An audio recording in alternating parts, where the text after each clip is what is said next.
بسم الله الرحمن الرحيم. معاكم علاء سعيد. في الفيديو ده بإذن الله هنتعلم مع بعض ازاي ان احنا نستخدم كاب كات المدفوع بطريقة مجانية تماما بدون دفع ولا سنت واحد. اول حاجة تدخل على موقع كاب كات الرسمي العادي جدا وتنزل البرنامج بطريقة عادية وتسطبه تمام. بعد كده هتيجي تفتح بقى البرنامج عادي جدا. كاب كات اهو يفتح معانا بالطريقة العادية تمام. حتى اهو بيقول لك اشترك في البروف، انا لا طبعا. بعد كده اول ما تفتحه قبل ما تفتح البرنامج هتعمل فولدر تمام. وليكن انا عملت الفولدر ده مثلا هو فاضي قدامك اهو تمام. نيجي نفتح بقى كاب كات وبعد كده نيجي على علامة الصامولة اللي هي سيتنج من هنا دي، وبعد كده سيتنج من فوق، ونيجي على دي اول واحدة سيف تو، نضغط على العلامة دي ونيجي هنا على المكان اللي احنا عملنا فيه الفولدر اللي هو الديسكتوب، وبعد كده الفولدر ده ونقول له سيلكت فولدر وبعدين سيف. حلو لحد كده تمام. هنيجي بقى نضغط على كرييت بروجكت ونبتدي ان احنا نشتغل يعني. هنيجي نحط الميديا بتاعتنا، الفيديو بقى اللي احنا هنبتدي ان احنا نشتغل عليه يعني.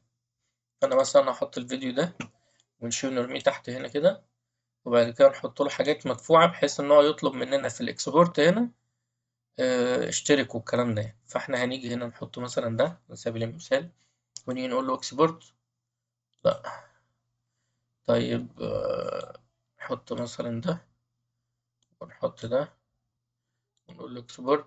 هيقول لك ايه اشترك علشان تعرف تعمل اكسبورت. باك تو اديت تمام لحد كده. هنيجي بقى ايه التركية هنا، هتعمل سيلكت بالماوس كده، كليك يمين عليها، وبعد كده هتعمل كرييت كومباوند كليب اللي هي دي. حلو.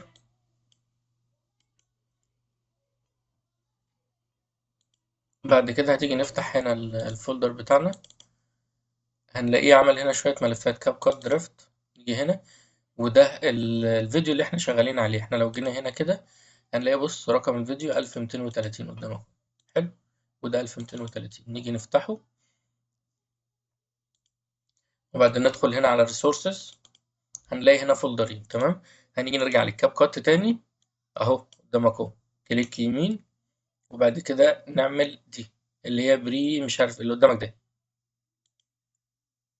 شايف العد ده اول ما يخلص 100% الفيديو هيبقى جاهز كده، هو خلص تمام.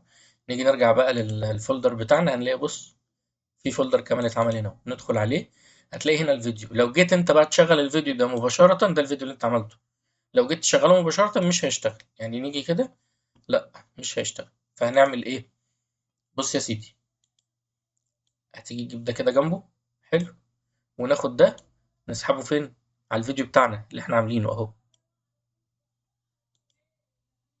استنى انت عم. نيجي ناخد ده نحطه هنا، وناخد ده نرميه هنا، ترنج الجديد منك. وبعد خامة كده ناعمة نقول له بتحافظ على ريبليس الدفء كليب. وخطوط بيضاء.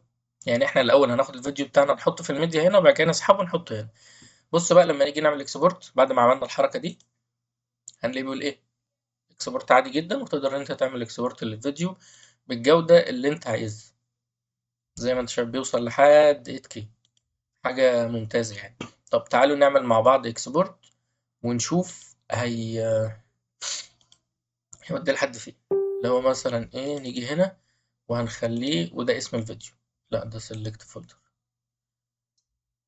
كده، وبعد كده الديسكتوب وعلى سعيد اهو نقول له سيلكت فولدر اكسبورت. ترنج الجديد منك. خامة ناعمة بتحافظ على الدفء وخطوط بيضاء مميزة بتدي شكل شيك وعصري. الجاكيت نيجي بقى نبص على الديسكتوب بتاعنا، وبعدين نيجي على دي هنلاقي الفيديو بتاعنا بص. ترنج الجديد منك. اه خامة ناعمة بتحافظ على الدفء بكل وخطوط بيضاء الحاجات اللي هي مميزة بتدي المدفوعة في شكل كاب شيك. كات بس. فالموضوع بسيط يعني. بالحتة دي نكون خلاص كده وصلنا لنهاية الشرح. لو في أي استفسار سيبوا كومنت تحت الفيديو، بإذن الله أتابع معاكم. والسلام عليكم ورحمة الله.